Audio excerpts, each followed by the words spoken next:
अखबार के इंकशाफात के बाद कांग्रेस ने मरकज पर निशाना साधा है, मरकज पर सख्त हमला किया है। वहीं कांग्रेस का ये कहना है कि रोजनामे की रिपोर्ट से कांग्रेस की मौकिफ को तकवीयत मिली है।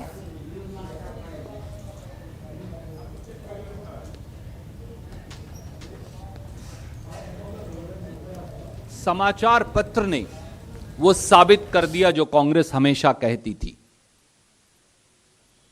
मोदी सरकार ने गैर कानूनी और असंवैधानिक तरीके से अपने ही नागरिकों के खिलाफ जासूसी स्पाईवेयर पिगेसस इजराइल से खरीदकर इस्तेमाल किया और उसके लिए सीधे प्रधानमंत्री नरेंद्र मोदी जिम्मेवार हैं। यह प्रजातंत्र का अपहरण है और देशद्रोह है। 5 सत्य अब सामने हैं। नंबर 1, मोदी सरकार ने साल 2017 में जब प्रधानमंत्री नरेंद्र मोदी इजराइल गए थे तो इजराइल से जो मिलिट्री इक्विपमेंट खरीदा उसके सेंटर पीस में पिगेसस जासूसी सॉफ्टवेयर था और 2 बिलियन अमेरिकी डॉलर से इसकी खरीद की गई। दूसरा सत्य, पिगेसस सॉफ्टवेयर करता क्या है?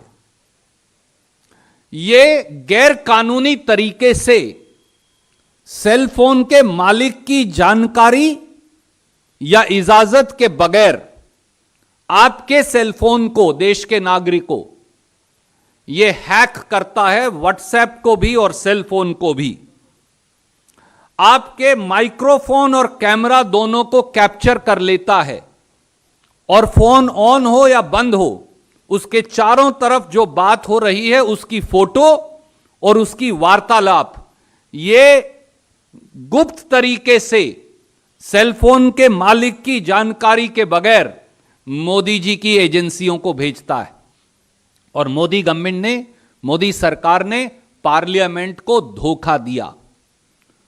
आईटी मिनिस्टर अश्विनी वैष्णव जी ने यह कहा कि इस प्रकार के किसी सॉफ्टवेयर की खरीद की उनको जानकारी नहीं, मैं वो कागजात आपको भेज रहा हूं।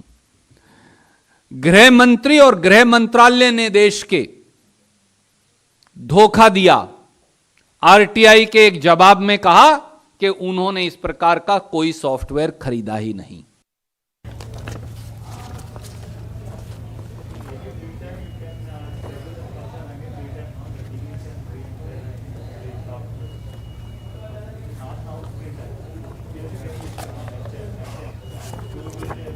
तो पेगासस मामले को लेकर एक बार फिर से तमाम तर बातें शुरू हो गई हैं। पेगासस मामले के बारे में जो अमरीकी रोजनामे में ये इंकशाफ हुआ है कि दिफाई सौदे के तहत इसराइल से ये स्पाईवेयर हिंदुस्तान ने खरीदा था। तो तमाम तर बयान आपने सुने जिसकी मुखालिफत की जा रही है।